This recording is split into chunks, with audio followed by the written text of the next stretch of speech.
আজ আমি আপনাদের সাথে শেয়ার করব একদম তেল ছাড়া হাজার ছিদ্রের নরম ও স্পঞ্জি সুজির পিঠার রেসিপি।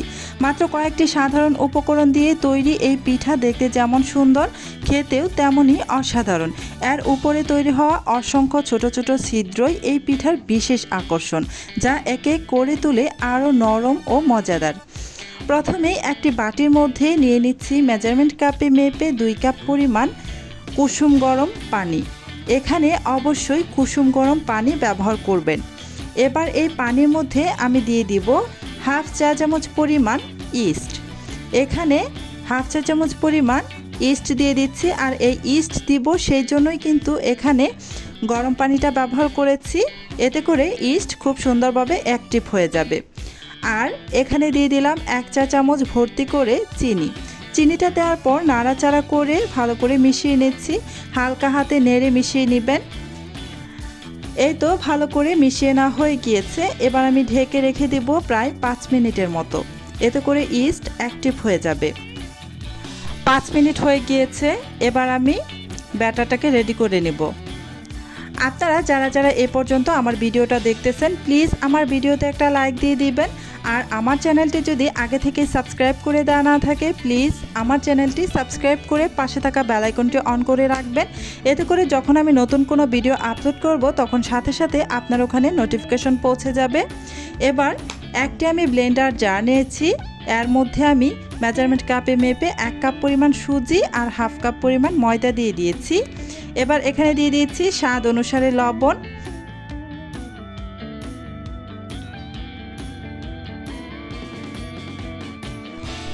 এবার এখানে দিয়ে দিব চিনি আর ইস্ট মিশ্রিত পানি।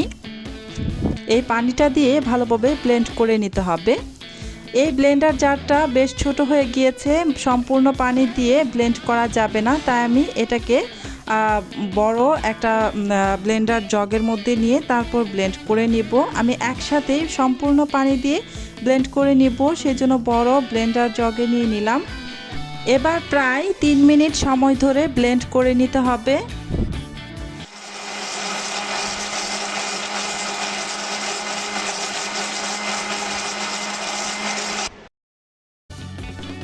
প্রায় 3 মিনিটের মতো আমি ব্লেন্ড করে নিয়েছি। এই যে একদম স্মুথ হয়ে গিয়েছে। আমি কিন্তু চিনি আর ইস্ট মিশ্রিত গরম পানি সম্পূর্ণ দিয়ে তারপর ব্লেন্ড করে নিয়েছি। এবার এটাকে ঢেকে রেখে দিব আরও 40 মিনিটের মতো। ফিরে আসছি 40 মিনিট পর। এই তো ফিরে এসেছি 40 মিনিট পর। এই যে ব্যাটারটা কিন্তু দেখতেই পাচ্ছেন, অসংখ্য বাবলস ক্রিয়েট হয়েছে ব্যাটারের মধ্যে, দেখে নিশ্চয়ই বুঝতেই পারছেন। এবার এখানে আরও একটি উপকরণ দিয়ে দিব, সেটা হচ্ছে বেকিং পাউডার। আমি 1 চা চামচের 3 ভাগের 1 ভাগ পরিমাণ বেকিং পাউডার দিয়ে দিলাম। বেকিং পাউডারটা দেওয়ার পর খুব ভালোভাবে নেড়ে মিশিয়ে নিচ্ছি। একটু আলতো হাতে ভালো করে মিশিয়ে নিতে হবে ব্যাটারের সাথে। এই নাস্তা বা পিঠাটা অসংখ্য ছিদ্রযুক্ত হয়, দেখতে খুবই আকর্ষণীয় লাগে আর দেখেই খেতে ইচ্ছে করে। আপনারা কিন্তু একবার হলেও এটা বাসায় ট্রাই করবেন। এই যে ব্যাটারটা আমার রেডি হয়ে গিয়েছে। এবার আমি চুলায় চলে আসলাম। চুলায় একটা প্যানের মধ্যে খুবই সামান্য একটু তেল দিয়েছি, দেখতেই পাচ্ছেন খুবই সামান্য। তেলটা দেওয়ার পর ভালো করে ব্রাশ করে নিচ্ছি পুরো প্যানের গায়ে, এতে করে এই নাস্তা বা পিঠাটা উঠাতে একদমই ইজি হবে, মানে একদমই লেগে যাবে না। আপনারা চাইলে কিন্তু একদমই তেল দেওয়া ছাড়াও বানাতে পারেন। সেক্ষেত্রে ননস্টিক প্যানের মধ্যে দিয়ে যদি বানান, একদমই তেল ছাড়াও বানানো যায়। তারপর আমি সামান্য একটু তেল ব্রাশ করে নিয়েছি। এই যে ব্যাটারটা যখন দিবেন, তখন কিন্তু চামচের সাহায্যে ভালো করে নেড়ে চেড়ে তারপর ব্যাটার দিবেন প্যানের মধ্যে। আপনারা দেখে নিশ্চয়ই বুঝতেই পেরেছেন, আমি বেশ কিছুক্ষণ সময় ধরে চামচ দিয়ে নাড়াচাড়া করে নিয়ে তারপর এখানে গোল চামচের সাহায্যে 1.5 চামচ পরিমাণ ব্যাটার দিয়ে দিয়েছি। আপনারা আপনাদের ইচ্ছে অনুযায়ী এখানে ব্যাটারটা দিবেন। আর এটা ব্যাটারটা দেওয়ার পর কিন্তু ছড়ানোর কোনো প্রয়োজন নেই, এমনিতেই ছড়িয়ে পড়বে। তারপর আমি ঢাকনা দিয়ে ঢেকে দিলাম। প্রায় 1 মিনিট মতো সময় লাগবে। প্রায় 1 মিনিট পর আমি ঢাকাটা সরিয়ে নিয়েছি। উপরের দিকে কিন্তু কাঁচা ভাবটা একদমই চলে গিয়েছে। আপনারা একটু কাছ থেকে দেখিয়ে দিচ্ছি আপনাদেরকে। এই যে দেখুন, উপরের দিকে একদমই কাঁচা ভাব নেই আর অসংখ্য জালিদার হয়েছে। দেখে নিশ্চয়ই বুঝতেই পারছেন।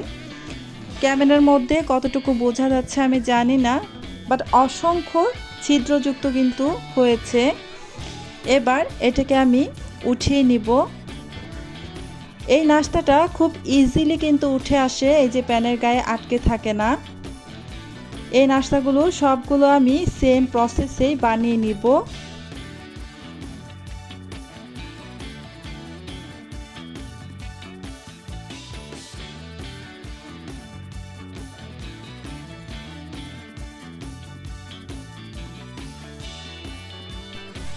দেখতেই পাচ্ছেন কোনো তেল ছাড়াই কি সুন্দর হাজারো ছোট ছোট ছিদ্র হয়েছে। পিঠাগুলো এতটাই নরম ও স্পঞ্জি হয়েছে যে সহজেই ভাঁজ করা যাচ্ছে, আবার ছিঁড়েও যাচ্ছে না। যারা কম তেলে বা স্বাস্থ্যকর নাস্তা খেতে পছন্দ করেন তাদের জন্য এই রেসিপিটি হতে পারে দারুণ একটি পছন্দ। এই পিঠা সবচেয়ে বেশি মজা লাগে মধু ও মাখনের সাথে খেতে। এছাড়াও খেজুরের গুড়, তরল দুধ, দুধ চা, গরুর মাংসের ঝোল, চিকেন কারি কিংবা ডাল দিয়ে খেতেও অসাধারণ লাগে। আমার ব্যক্তিগতভাবে মধু আর সামান্য মাখনের সাথে খেতে সবচেয়ে ভালো লাগে, কারণ এতে পিঠার নরম স্পঞ্জি স্বাদ আরও বেশি ফুটে ওঠে। আপনারা যদি রেসিপিটি ট্রাই করেন তাহলে অবশ্যই কমেন্ট করে জানাবেন কেমন হয়েছে। ভিডিওটি ভালো লাগলে একটি লাইক দিন, বন্ধু ও পরিবারের সাথে শেয়ার করুন এবং এমন সহজ, সুস্বাদু ও তেলবিহীন নাস্তার রেসিপি পেতে চ্যানেলটি সাবস্ক্রাইব করে পাশে থাকা বেল আইকনটি অন করে রাখুন। সবাই ভালো থাকবেন, সুস্থ থাকবেন।